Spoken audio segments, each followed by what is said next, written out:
He wakes up, disoriented, finding himself in a hospital bed. This is Andrew, and his world has been turned upside down. Just moments ago, he was a regular guy, a journalist, enjoying a day out. Now, he's a prisoner in a strange, sterile facility, surrounded by women in futuristic uniforms. His every move is watched, his every word recorded. He soon learns the horrifying truth.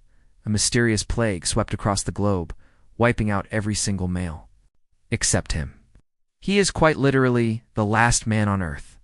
The women who run this new world see him as a scientific miracle, a biological curiosity, and a political pawn. They call him Specimen 13, a living relic from a bygone era.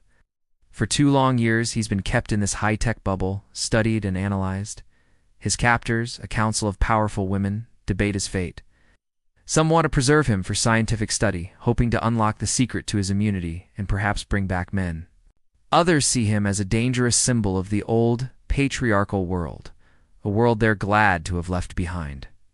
They believe men were the cause of war, violence, and destruction. They fear his very existence could unravel their newly built utopia. Andrew, however, just wants to be free. He dreams of the outside world, of feeling the sun on his skin and breathing fresh air. He's not a specimen. He's a human being with memories, feelings, and a desperate desire to escape. His only sliver of hope comes in the form of a sympathetic guard. She sees the person behind the label, the man longing for a life he once knew. She secretly provides him with information, small kindnesses that keep his spirit from breaking. She tells him about the world outside the walls, a world run entirely by women, society that has completely reorganized itself in the absence of men. Life in this female-dominated world is different. Without men, society has become more communal, more focused on cooperation than competition. But it's not a perfect paradise. Factions have formed, and power struggles are brewing beneath the surface. Andrew becomes the epicenter of this conflict. One faction, led by a ruthless leader named Diana, wants to use him for a controlled breeding program. They see him as nothing more than a biological tool to ensure the continuation of the human race, but on their terms. They plan to clone him, creating a new generation of males that they can control from birth. The idea is horrifying to Andrew. He refuses to be a stud in their dystopian vision. Another faction, more moderate, believes in a more natural approach. They argue for his rights and want to reintegrate him into society, hoping that a natural reintroduction of men could lead to a more balanced future. Andrew finds himself caught in the middle of this ideological war. His every action is scrutinized, and his allegiances are constantly questioned. He decides he can't wait for them to decide his fate. He has to take matters into his own hands. With the help of his guard friend, Andrew begins to plot his escape. It's a high-stakes game. The facility is a fortress, equipped with advanced surveillance and security systems. One wrong move, and he'll be caught. His chances of freedom gone forever. He learns the guards' patrol routes, studies the facility's schematics, and identifies a potential weakness in the ventilation system. The plan is risky, almost suicidal, but it's the only chance he has.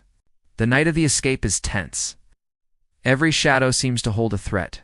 Every sound amplifies his racing heartbeat. He navigates the maze-like corridors, his guard friend creating diversions to draw attention away from his path. Just as he's about to reach the ventilation shaft, an alarm blares. He's been discovered. A frantic chase ensues through the sterile hallways of the facility. He dodges laser grids and security drones, his adrenaline pushing him forward. He manages to crawl into the dark, narrow ventilation system, the sounds of his pursuers echoing behind him. It's a claustrophobic journey through a metal labyrinth, but the promise of fresh air and freedom keeps him going. Finally, he sees a grate leading to the outside. He kicks it open and tumbles out into the night, landing in a lush, overgrown forest. For the first time in 2 years, he's free. But his freedom is short-lived. The world outside is not what he expected. It's a strange and unfamiliar landscape. He stumbles upon a small, isolated community of women living a simpler life, away from the high-tech cities. These women are different from his captors. They're wary of him at first, having never seen a man before, but they are not hostile. They're survivors, living off the land, guided by a wise elder who remembers the world before the plague. Andrew, exhausted and alone, is taken in by them. He learns to hunt, to farm, and to live in harmony with nature. He starts to feel a sense of belonging, a peace he hasn't felt in years. However, the forces from the city have not given up. Diana and her soldiers are hunting him, using advanced tracking technology to pinpoint his location. They see him not just as an escaped specimen, but as a threat to their authority. They descend upon the peaceful community, demanding Andrew be handed over. A tense standoff follows. The women of the community, who have come to see Andrew as one of their own, stand up to Diana's forces. They may not have advanced weapons, but they have courage and a fierce determination to protect their home and their newfound friend. A battle erupts.